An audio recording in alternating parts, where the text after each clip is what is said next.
Tonight on ESPN, we get the unveiling of probably the landscape, the map to what the 12-team playoffs will look like. Probably just one spot open in case SMU loses. We'll discuss that with Andy Staples. And also tomorrow is the start of the early signing period, and that's changing a lot too. So Andy here to talk about a lot of stuff. He is indeed. So let's bring him on right now. The Andy Staples Show. You see him on 3 all the time. He is with us on the JohnstonRVCenter.com hotline. What is up, Andy? How are you? I see those ads in the background. I'm glad I wore my Rhoback today. Oh, that's right. We'll let you use your code here. Hey, okay. Andy, I'll throw out my code on my show. I got the same one you got on today. Look at that. Yeah, I got like 5 of these, and I would have 7, but my daughter stole a couple of them. What happens? That's what happens is once somebody wears one once, you're never getting it back. That's right. Yeah, my wife has commandeered one of mine as well. TNR 20 or Staples. Is it Staples or Andy? It's Andy. It's Andy. 20% off your first purchase. Yep. Wow. Andy with the first Andy in with Rhoback, so he just got his first name there. Code Andy. TNR 20 or code Andy. We love Andy, so help him out too. We're probably further behind Andy, so help us first. These two esteemed gentlemen to my left are convinced Miami, no question about it, is behind Alabama tonight. I think they will be, but I am far from convinced. What say you about the positioning of Miami and Alabama in tonight's release?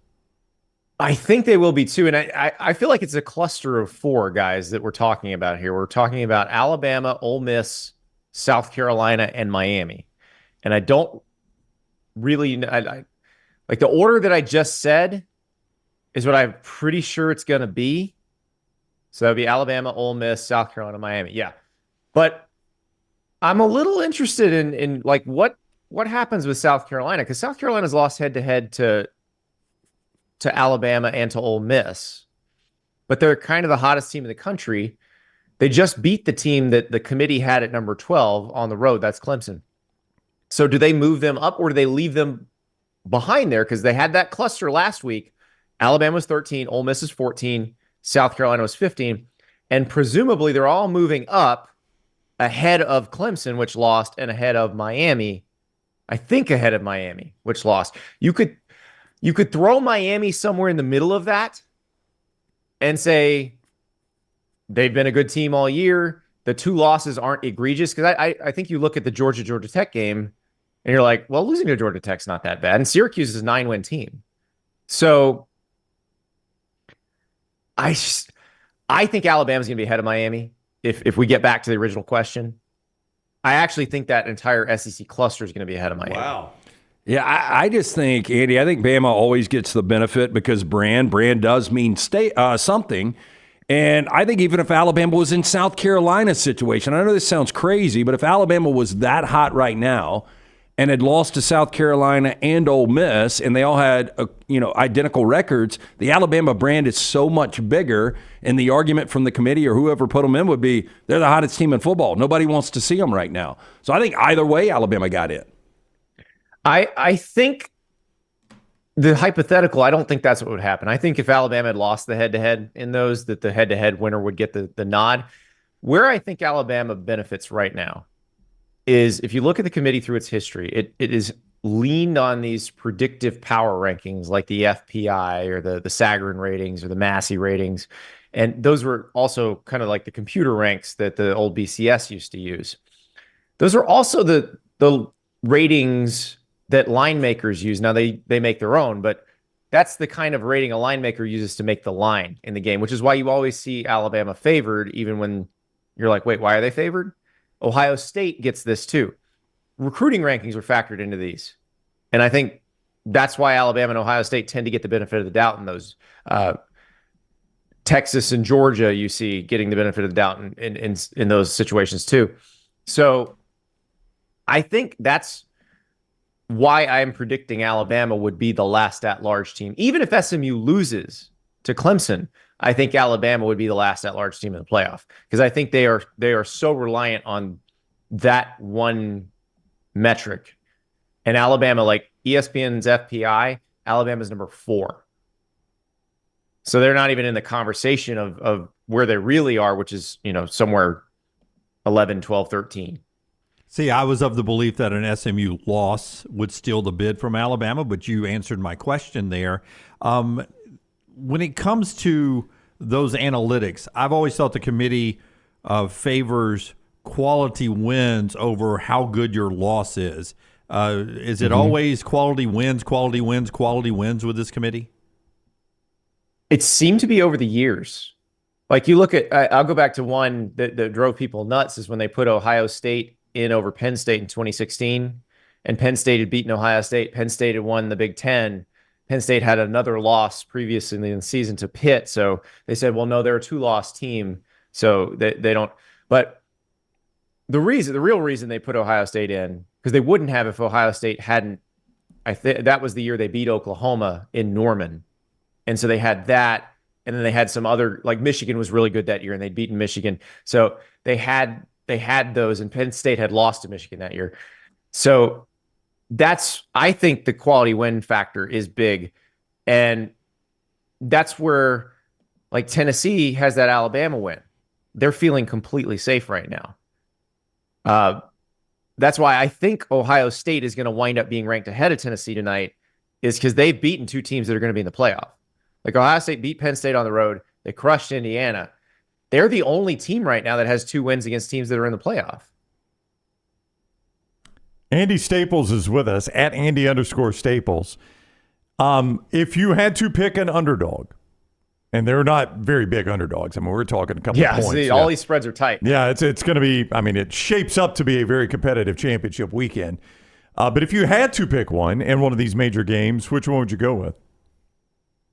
Ooh, I'm trying to think. We did our pick show yesterday. I'm trying to think, did I pick any underdogs? You're not contradicting yourself. You don't want to contradict yourself. Because I picked SMU, and SMU is the favorite. They are the favorite. I remember being a little surprised that SMU was the favorite. Yeah, it just feels like a Clemson spot to me. We just picked it, and I didn't. We both thought maybe UNLV has a shot over Boise. We can talk about that in a moment. I'll tell you which underdog I picked, and it's actually more site and weather related than anything else. I picked Army to win the American Championship against Tulane. If that game was at Tulane, where the temperature is going to be about 60 degrees, I'd feel real comfortable with Tulane. But it's going to be like 21 degrees and windy, and they're going to be running the triple option at you. Like, I don't know that as a person who grew up in the South, if I'm down with that. Andy going against our guy Jon Sumrall. You have stumbled into Jon Sumrall territory. We're a big fan of his. I know the love for Jon Sumrall because I cover the coaching carousel. Yeah. And he's the number one candidate at a bunch of places right now. And he can either take one of those or he can stay at Tulane and be the number one candidate at a bunch of places next year too. I'm sorry, Lance. Is there one, if you were him, is there one open that you would take to get out to Tulane, or would you buy your time?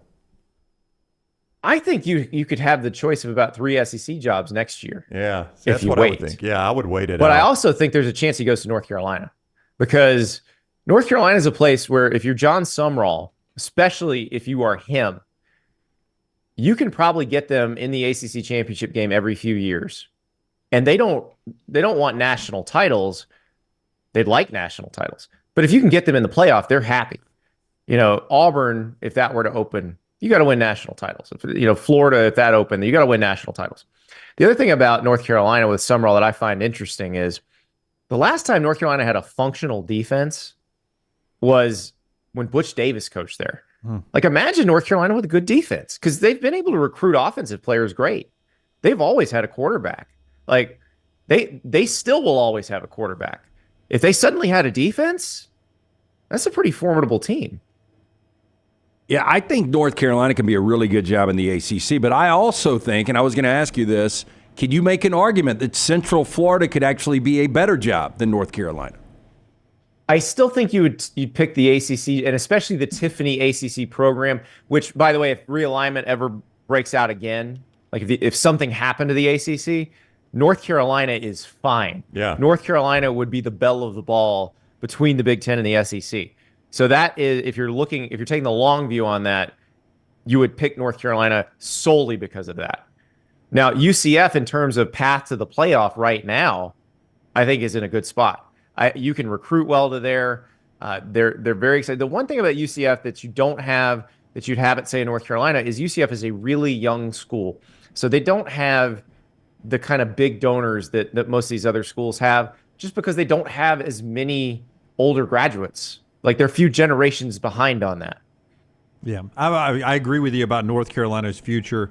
It's Notre Dame, then it's North Carolina. That's the last two big flags out there as you play capture the flag, as Greg Sankey likes to refer to now in his realignment of post game penalties. As we get ready for this new signing day period that goes tomorrow, and we're moving towards rev share. Is Auburn one of the big stories tomorrow on National Signing Day as it opens up, as Hugh Freeze tries to rebuild that roster? Yeah, and the class held together through the downs of the season, which that's huge. Like when Deuce Knight flipped from Notre Dame, the thought was, okay, Ole Miss is going to come hard after him. He's a Mississippi guy, but it feels like it's gonna hold, and the majority of the class is going to hold. And that was the thing that you were worried about when they lost to Vanderbilt was, okay, the Vultures are going to come circling now, but it feels like it's going to hold together. There's still some flips to happen because you had some interesting things that happened toward the end of the year. Like Florida, for example, they couldn't really make any big NIL offers to anybody until they knew who the coach was going to be next year. They didn't really know definitively probably until after they beat LSU this year, and definitely after they beat Ole Miss. You know, they'd put out the statement saying Billy Napier's coming back, but then those next two wins really solidified it. And now it's like, okay, you've got the quarterback in DJ Lagway that everybody's excited about. You know who the coach is going to be, and that the collective finally is able to say, we can give you this, and they have the person to ask, hey, is this the person you actually want? Is this the player you actually want? So I think you're going to see them. You've seen them flip a bunch of people already. They flipped a guy named Hilton Stubbs from Miami yesterday, who's from Jacksonville. You're going to see Florida flip a few more. And then you've got your usual, like Texas A&M is trying to flip a bunch of people. There will be action tomorrow. There will be a lot of action. There will be some surprises. But it sounds like the Auburn class is sticking, which if you'd asked me that after the Vandy game, I'd have said that's the one I'd be worried about. But if they get it all in there, it's going to be interesting. So it seemed like the Mike Norvell hire of Gus Malzahn was lazy. If I'm a Florida State fan, I'm not excited about that. We know Norvell firing the coordinators, it's kind of the first step to, having the scapegoat and seeing what happens on the other side. But if I asked you, Lincoln Riley's now lost 11 of 19. Who is at their current job longer, Norvell or Riley? Norvell, probably, because it's so prohibitive, the buyout right now. And Lincoln's is obviously prohibitive as well, but I think Norvell's is more prohibitive. And, USC, remember, it's not the AD who hired Lincoln Riley. It's not, and Michael Alford was not the AD when Mike Norvell got hired, but he was in the organization already. He's the one who gave Norvell the extension. Jen Cohen, the AD at USC, had nothing to do with Lincoln Riley, and it's only gone poorly since she got there. So my guess is the administration at USC would feel differently, would have a lot less sentimentality than the administration at Florida State. But the Lincoln Riley thing feels like, I don't know, it's like an issue that can't be solved. Like, are they hoping the Raiders are dumb enough? Not the Raiders, the Bears are dumb enough to hire him? Like, hey, you coached Caleb Williams once, come coach him now. I could see it. I just wonder if he got offered that job, if he would bolt. Oh, if he got offered an NFL head coaching job, I think he'd take it in a heartbeat. The thing is, I don't think an NFL team would hire him as a head coach, because when has he shown that he can put a complete team on the field? They hired Matt Eberflus, though. Just got to say, this is the Chicago Bears we're talking about. That's why I said maybe the Bears are dumb enough to do it. Yeah. I mean, think about it, Mike Vrabel's out there. You could hire Mike Vrabel to be your head coach as an NFL team. Wouldn't you just throw money at him? Before I'd hire Lincoln Riley, I would. At least Vrabel's an experienced NFL head coach. Yeah. All right, he is at Andy Staples, at Andy _Staples on social media. His show on YouTube, just like ours, part of On 3. Go give it a thumbs up, subscribe, set your alerts so you know when Andy is live. The same stuff we ask you to do for us, do for Andy. Thank you very much for the time, Andy. Always great talking with you. Thank you so much, gentlemen. I appreciate it. All right, buddy. Andy with us on the JohnstonRVCenter.com hotline.